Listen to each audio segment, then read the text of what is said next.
काय झालं पूर्वा मॅडम? एवढ्या शॉकिंग रिएक्शन का देताय? तुमच्या चेहऱ्यावर 12 का वाजले तो?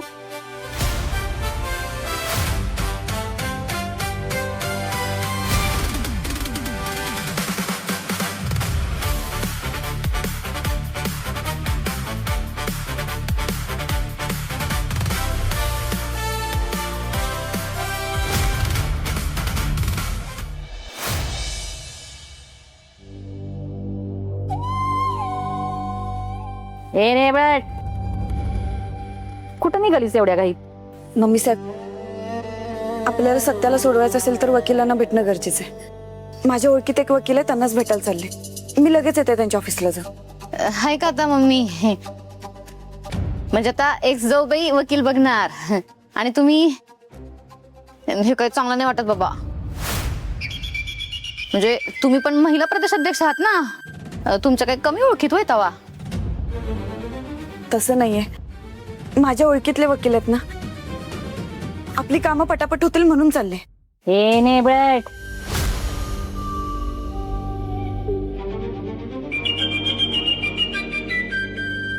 ए दीड शहाणी सपनी काय म्हणली ते ऐकलं ना? कोण आहे मी? महिला परदेशाध्यक्ष. तेव्हा माझ्या काय ओळखी कमी आहेत होय? पुण्यापासून मुंबईपासून पार दिल्लीपर्यंत ओळखी आहेत माझ्या. मी शोधल हुशार वकील. तुला कशाला काळजी काय एवढी? हा, तुझी कामं पडले ती कर, ह्याच्यामध्ये पडायची काही गरज नाही तुला. माझ्या लेकाला कसं सोडवायचं ना, माझं मी बघते. काम चुकार कोणीकडची. मम्मी साहेब, प्लीज समजून घ्या. सत्याची लवकरात लवकर सुटका करणं खूप गरजेचं आहे आणि त्यासाठी एक चांगला, इमानदार आणि अनुभवी वकील पाहिजे आपल्याला, जेणेकरून तू पटापट हालचाल करून सत्याला सोडवेल. तू शिकू नकस मला. तुला काय वाटलं मला इमानदार, हुशार, अनुभवी वकील मिळणार नाही? तुला का नाही काम करायची नाहीत ना, त्याच्यासाठी ही समधी नाटकं चालली तुझी, आणि म्हणून त्या वकिलाला भेटायचं कारण जोडायला लागलीस तू. जा काम कर. माझ्या सत्याला कसं सोडवायचं का नाही माझं मी बघते. मम्मी साहेब प्लीज असं करू नका. एकदा मला माझ्या ओळखीतल्या वकिलांना भेटू द्या.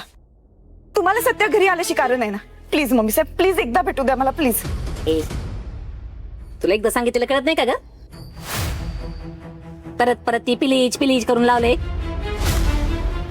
जा, काम पडले ती कर आधी. गोधड्या धुवायच्यात, पितळची भांडी घासायला काढले ती घासायच्यात, समधी बाथरूम धुवायच्यात, ती काम कर. आली मोठी सत्याच्या काळजीची.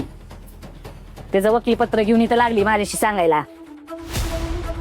ए, माझ्या लेकाला मी लहानाचं मोठं केलंय का तू केलंयस ग? माझ्या लेकाची जेवढी मला काळजी आहे तेवढी तुला आहे का? आणि वकील आणते मी. जा जा काम कर, जा तुझी. ठीक आहे, मला सोडणार नाहीत. काहीतरी करायला जा.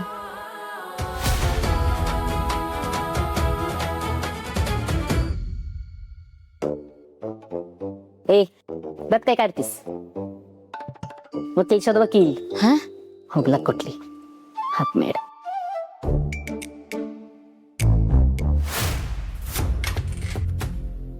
इकडे बघा सगळे.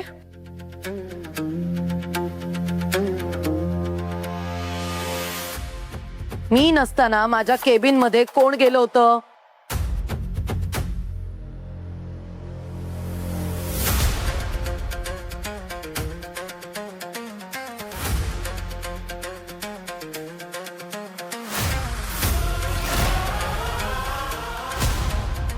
बहिरे झाल्यात का सगळे? ऐकू नाही येते? माझ्या केबिन मध्ये कोण गेलं होतं? बोला.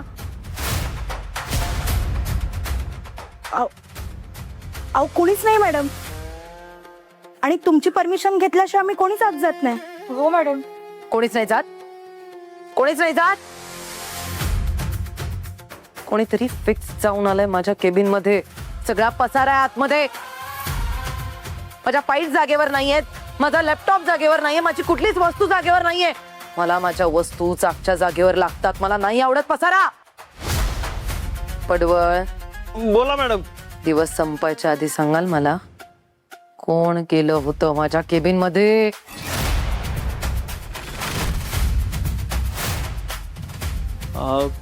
मॅडम ते एक साफसफाई करायला एक काका येतात ना, हा काका येतात एक साफसफाई करायला, ते गेले होते आतमध्ये.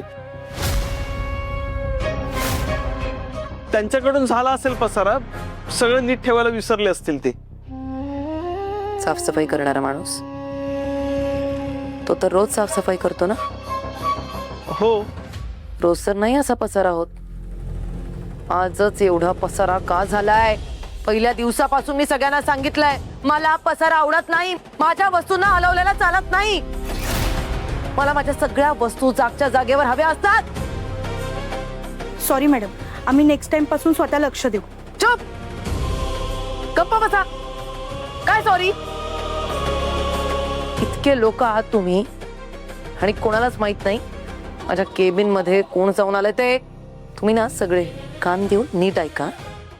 मी परत एकदा आणि शेवटचं सांगते, मला हलक्यात घेऊ नका. माझं डोकं सटकलं ना तर मी एकेकाला घरी बसवेन कायमचं. तुमचं प्रमोशन, तुमचा पगार, सगळ्या गोष्टी माझ्या हातात आहेत, ते विसरू नका.